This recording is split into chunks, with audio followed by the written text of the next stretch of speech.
Gəlin belə bir maraqlı sualın izahına baxaq.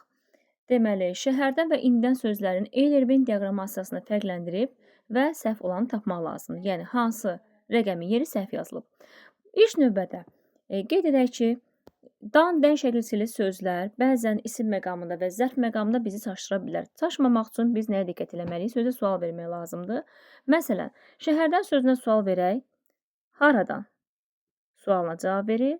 Amma indidən sözünə sual verək, indidən nə zaman? Haçan, nə zaman? Deməli, biz dan, dən şəkilçisi əgər sualın içində görmürüksə, deməli o zərfdir. Yox, əgər dan şəkilçisi, dən şəkilçisi sualın içində görünürsə, deməli o isimdir və çıxışlı kal şəkilçisidir.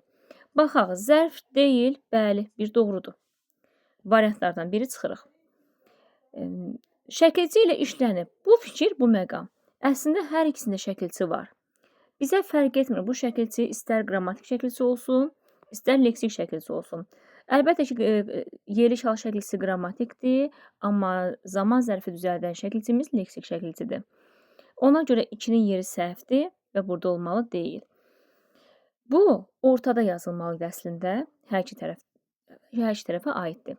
Haradan sualına cavab verirmi? Əlbəttə, haradan sualına cavab verən şəhərdən sözü idi. Bu səhvdir, bu getməlidir bura. 3 səhvdir. Zərfdir, bəli, 4-cü məqamımız zərfdir. Bunda çıxırıq. Leksik şəkilçidir, bəli, 5-ci məqamımızda səhv doğrudur, yəni bunları çıxırıq. Cavabımız olur 2 və 3-cü variant.